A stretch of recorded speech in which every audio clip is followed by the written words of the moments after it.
બનાસકાંઠાના સાંસદ ગિનીબેન ઠાકોર આમ તો આપણને અનેકવાર ભાજપ સામે આકરા પ્રહારો કરતા જોવા મળે છે, આક્ષેપો કરતા જોવા મળે છે।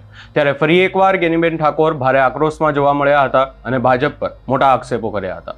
સમગ્ર બાબતે વિગતે ચર્ચા કરીશું। નમસ્કાર, હું છું ઉજ્જવલ અને આપ જોઈ રહ્યા છો નિર્ભય ન્યૂઝ।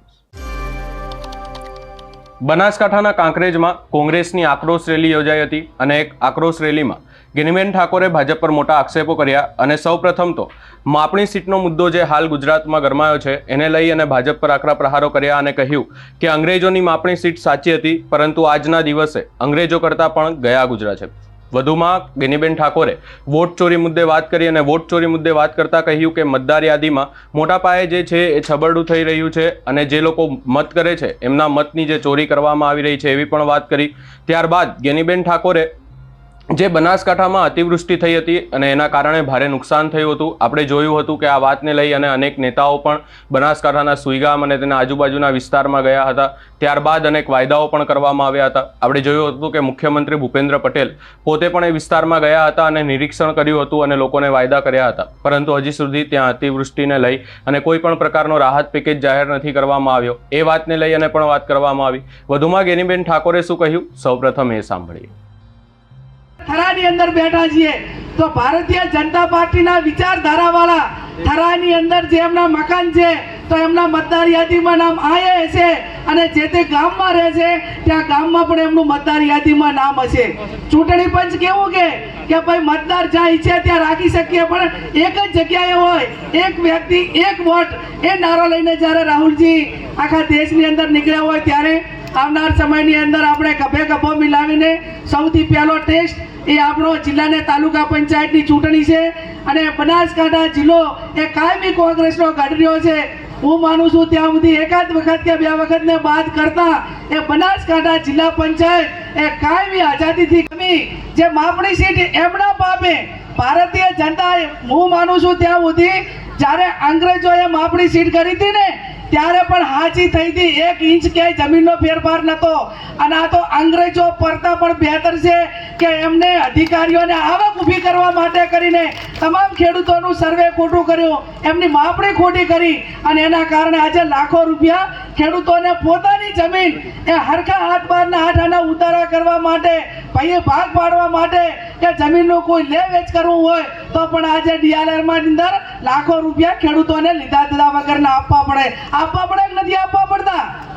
પોતાની જમીનનું રેકર્ડ હરખું કરવા માટે કરીને આપવા પડે। અતિવૃષ્ટિના નામે જો પેકેજ આપ્યું હોત તો આ વિસ્તારના તમામ ગામડાઓને ગામથી ગામ જોડતા રસ્તા બન્યા હોત કે ના બન્યા હોત? બન્યા હોત, પણ એમની આપવા માટેની ઈચ્છા શક્તિ નથી। હમણાં સમગ્ર બનાસકાંઠાની અંદર તમને બધાને ખબર છે કે મગફળીના ઠેકાના ભાવ માટે કરીને સેટેલાઇટથી કરીને સર્વે કરે છે, કરે નથી કરતા? હવે એમાં આવ્યું કે ના આવ્યું અને માપણી સીટમાં આખા ખેડૂતોને બરબાદ કર્યા। એને એ રીતે આ ઠેકાના ભાવ આપણને જે મળવાના હોય અને એનું સર્વે થવું જોઈએ, હાથ બારને હાથ અને ખેડૂતના ખેતરે જઈને ગ્રામ સેવકે સર્વે કરવું પડે, એના બદલે બારોબાર ઓફિસમાં બેસીને સર્વે કરે અને એના હિસાબે ખેડૂતોને મગફળીના ઠેકાના ભાવ એ ક્યાંક ને ક્યાંક ના મળે તો આ એમની ટેકનોલોજી જે છે એ દુરુપયોગ થઈ રહ્યો છે, એના કારણે પૂરું સાચું સર્વે થતું નથી। માટે કે આ દેશના જનનાયક રાહુલજીએ લોકસભાની અંદર એમને અનેક વખત એમને તમામને વિનંતી કરી, ચૂંટણી પંચ હોય, વિપક્ષ હોય, કે એના માટે કરીને ચર્ચા આપો અને એમને કર્ણાટક હોય, મધ્યપ્રદેશ, મહારાષ્ટ્ર હોય, બિહાર હોય, અલગ અલગ રાજ્યોની અંદર એનાલિસિસ કરીને આપણી કોંગ્રેસની ટીમો લગાવીને પુરાવા આપ્યા કે તમે આ રીતે વોટ ચોરી કરો છો। આજે આપણે પણ એમાંથી જનજાગૃતિ લાવીને આપણા વિસ્તારની અંદર આપણે એલર્ટ રહેવું પડશે। આજે બનાસકાંઠા જિલ્લાની અંદર ગઈકાલે બનાસકાંઠા જિલ્લા કોંગ્રેસ સમિતિની કારોબારીની મીટિંગ હતી અને એમાં તમામ આપણા યુવાનોનો અને હોદ્દેદારોની માગણી થઈ કે બનાસકાંઠામાં કોઈક એવી વિધાનસભા ચોઈસ કરો કે એની અંદર આપણે 100% વેરિફિકેશન કરીએ અને કેટલી જગ્યાએ એક વ્યક્તિના નામ ડબલ છે એ કાઢવા માટે આપણે શું કરવું પડે? પહેલી તો આપણે યાદી બનાવવી પડે માટે કે આ દેશના જનનાયક રાહુલજીએ લોકસભાની અંદર એમને અનેક વખત એમને તમામને વિનંતી કરી, ચૂંટણી પંચ હોય, વિપક્ષ હોય, કે એના માટે કરીને ચર્ચા આપો.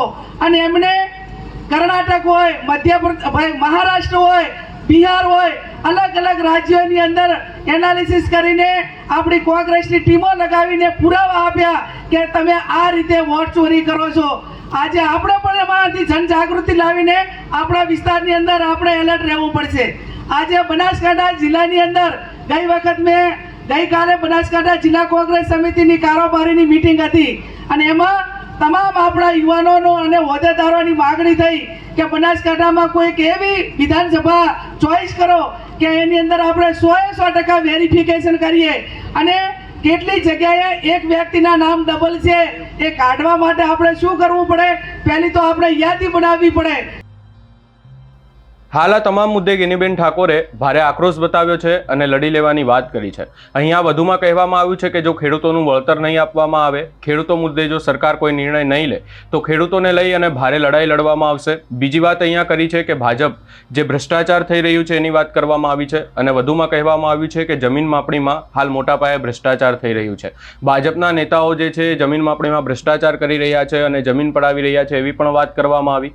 હાલ આ સમગ્ર મામલે ગેનીબેન ઠાકોર દ્વારા નિવેદન આપવામાં આવ્યું છે અને આગામી સમયમાં ઉગ્ર વિરોધ કરવાની પણ વાત કરવામાં આવી છે. સમગ્ર બાબતે આપનો શું અભિપ્રાય છે અમને કમેન્ટ કરી જરૂર જણાવશો. અમારી ચેનલ નિર્ભય ન્યૂઝને લાઇક, શેર, સબસ્ક્રાઇબ કરવાનું ભૂલશો નહીં.